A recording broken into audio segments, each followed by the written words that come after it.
ഇപ്പോൾ സൗന്ദര്യം, ഗ്ലാമർ, അഭിനയശേഷി ഇതിലൊക്കെ ഏറ്റവും അസാധാരണത്വമുള്ള ഒരു നടിയല്ല അസിൻ. പക്ഷേ അസിൻ്റെ വിജയം അസാധാരണമാണ്. എന്തുകൊണ്ടാണ് ഈ വിജയം എന്ന് അസിൻ തന്നെ വിലയിരുത്തുന്നു? നമുക്കൊരു ഫോർമുല ഓഫ് സക്സസ് ഇല്ലല്ലോ സർ. അത് നമുക്ക് യാതൊരു ഐഡിയ ഇല്ല. ആ എക്സ് ഫാക്ടർ എന്താണെന്നുള്ളതാണ് മിസ്റ്ററി. പക്ഷേ എൻ്റെ ഒരു അണ്ടർസ്റ്റാൻഡിങ്ങിൽ ഹാർഡ് വർക്ക് വേണം, ടാലൻറ്റ് വേണം. ഓഫ് കോഴ്സ് ഇതൊരു വിഷ്വൽ മീഡിയ ആണ്, so you have to look good. അതില്ലെങ്കിൽ it's hard to survive for a long time. And plus ആ നാലാമത്തെ ഫാക്ടർ എന്നാണ് ഞാൻ എക്സ് ഫാക്ടർ എന്ന് പറഞ്ഞത്. അത് എനിക്ക് തോന്നുന്നു എന്ത് വേണേലും അതിനെ വിളിക്കാം.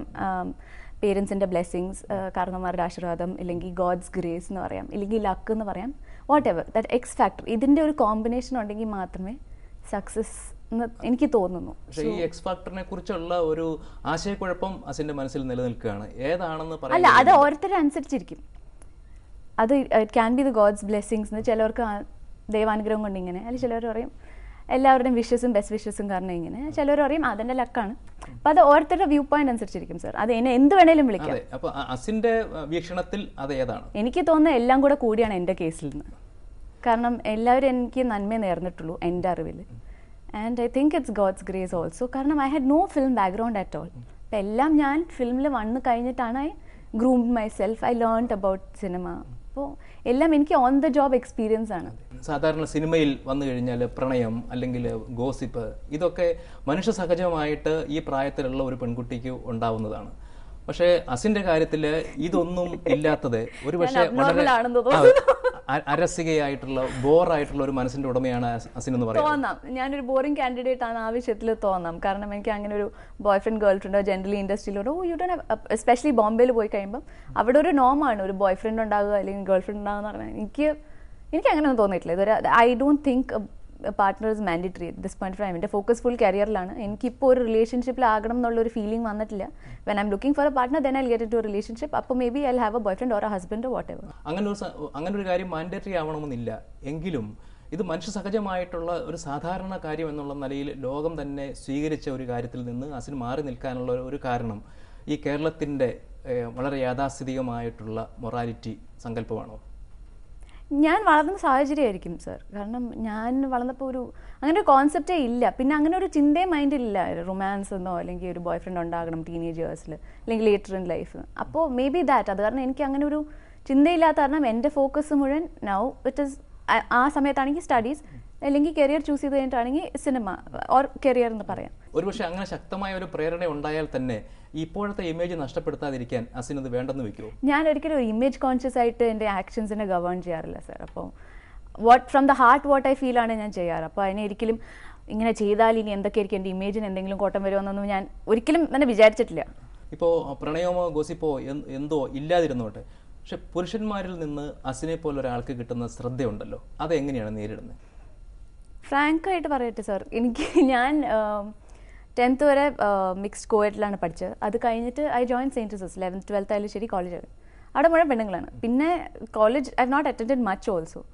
ഐ ഗോട്ട് ഇൻ ടു ഫിലിംസിലാണെങ്കിലും I was concentrating on my career എന്നല്ലാതെ എനിക്ക് ദ സെയിം ഏജ് മെന്നായിട്ട് ഇൻറ്ററാക്ട് ചെയ്യുന്ന ഒരു ഓപ്പർച്യൂണിറ്റിയും വന്നിട്ടില്ല, അങ്ങനെ ഒരു തോട്ടും വന്നിട്ടില്ലാത്ത കാരണം I am not aware of the male gaze or the male attention. I know, എനിക്കറിയാം that sounds a little weird and stupid, but എനിക്ക് ശരിക്കും ഇപ്പോൾ ഒരാൾ I can't see somebody's look in a negative way.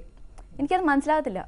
അപ്പം I think it is due to my lack of exposure to a lot of romantic, whatever kind of interaction with the opposite sex.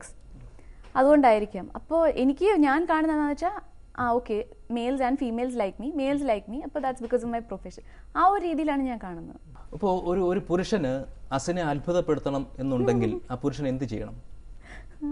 അത്ഭുതപ്പെടുത്താൻ ഭാഗത്തിന് എന്താ ചെയ്യേണ്ടതെന്നല്ല. I think ഒരു നോർമലായിട്ടിരുന്നാൽ മതി. ഓവറായിട്ട് Impress ചെയ്യാനൊന്നും try ചെയ്യേണ്ട. What he is, be honest. And ഒരു main characteristic if I am looking for a partner എനിക്ക് ആകെ ഒരു ഇതേ ഉള്ളൂ ബേസിക്കലി, അത് ഡിഗ്നിറ്റി ഓഫ് ക്യാരക്ടർ. അത് മാത്രം. ബാക്കിയെല്ലാം ഐ എം ഓപ്പൺ. ഈ പറഞ്ഞ ഗുണഗണങ്ങളൊക്കെ ഉള്ള ഒരുപാട് ആളുകളുണ്ടാവും. ഡിഗ്നിറ്റി ഓഫ് ക്യാരക്ടറും അതുപോലെ നല്ലപോലെ തന്നെ പെരുമാറുന്ന ആളുകളൊക്കെ ഒരുപാട് പേരുണ്ടാവും.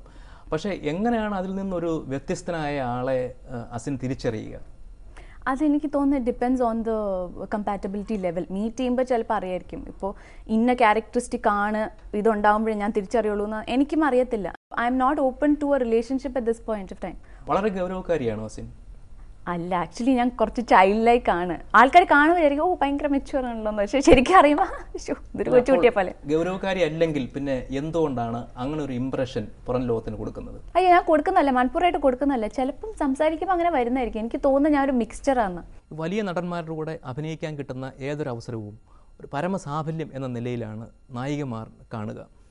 പലപ്പോഴും വാചാലരാവാറുണ്ട്. രജനീകാന്തിൻ്റെ കൂടെയോ മോഹൻലാലിൻ്റെ കൂടെയോ മമ്മൂട്ടിയുടെ കൂടെയോ വിജയൻ്റെ കൂടെയോ അമീർ ഖാൻ്റെ കൂടെയോ ഒക്കെ അഭിനയിക്കാൻ ഒരു ചാൻസ് കിട്ടുന്നു എന്നതിനെക്കുറിച്ചിട്ട്. പക്ഷേ അസിൻ പലപ്പോഴും ഇവരെയൊക്കെ കോ ആർട്ടിസ്റ്റ് എന്നതിലപ്പുറത്തേക്ക് കാണുന്നില്ല. ഇതും മനഃപൂർവ്വമായ ഒരു ഭാവമാണോ? I don't know. അത് ഞാൻ തന്നെ എങ്ങനെ പറയുന്നത് എനിക്കറിയത്തില്ല. എനിക്ക് I have A very professional relationship with all of them and A friendly relationships. അപ്പം ആൻഡ് എനിക്ക് എല്ലാവരും ഇഷ്ടമാണ്. As actors also, as individual people also എനിക്ക് തോന്നുന്നു each of them have there unique characteristic. പക്ഷെ എനിക്ക് എന്തോ എനിക്കറിയത്തില്ല, ഞാൻ അങ്ങനെ ഓവറായിട്ട് ആരെ പറ്റിയും ആക്ടേഴ്സ് ആക്ട്രസസ് എന്നല്ല, എന്തിനെ പറ്റി ഇപ്പം എന്നെ പറ്റിയാണെങ്കിലും ഇങ്ങനെ ഓവറായിട്ട് പറയാൻ സ്വഭാവം ഇല്ലാത്തതുകൊണ്ടായിരിക്കാം. ഒരുപക്ഷെ അങ്ങനെ അസിനേക്കാളും വളരെ ഉയർന്ന തലത്തിൽ നിൽക്കുന്ന ഒരു ആക്ടർ അസിനിൽ കൂടുതൽ താല്പര്യം കാണിച്ചാൽ അതിനോട് എങ്ങനെയായിരിക്കും പ്രതികരിക്കുക? താല്പര്യം എന്ന് വെച്ചാൽ എന്ത് രീതിയിൽ? അപ്പോൾ ഒരുപക്ഷെ അസിനെ പ്രൊമോട്ട് ചെയ്യാനോ അല്ലെങ്കിൽ എൻ്റെ സിനിമകളിൽ അസിൻ നായികയാവട്ടെ എന്ന് നിർദ്ദേശിക്കാനോ ഒക്കെ തുനിഞ്ഞാൽ? ഇതുവരെ അങ്ങനെയൊന്നും തോന്നിയിട്ടില്ല, ഐ മീൻ വന്നിട്ടില്ല. അപ്പം എനിക്കറിയത്തില്ല how I wouldn't react sir. കാരണം ഇറ്റ്സ് ദെയർ പേഴ്സണൽ ഇൻട്രസ്റ്റ്. ആ പടം എനിക്ക് വരുമ്പോൾ എനിക്കത് ഇൻട്രസ്റ്റ് ഉണ്ടെങ്കിൽ ഞാൻ എടുക്കും, അത്രേ ഉള്ളൂ. ഇപ്പം മോഹൻലാലിൻ്റെയോ മമ്മൂട്ടിയുടെയോ നായികയായിട്ട് അസിൻ അഭിനയിച്ചിട്ടില്ല. അത് വലിയൊരു കാര്യമായിട്ട് തോന്നുന്നുണ്ടോ? തീർച്ചയായിട്ടും. കാരണം ഞാൻ കണ്ടു വളർന്നത് മലയാളം സിനിമയാണ്.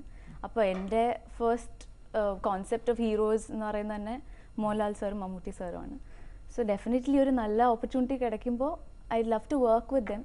ഐ മീൻ ഞാൻ ഹീറോ ആയിട്ടെന്ന് മാത്രമല്ല, whatever in any way if I M part of one of the projects I will be very happy. സിനിമയിൽ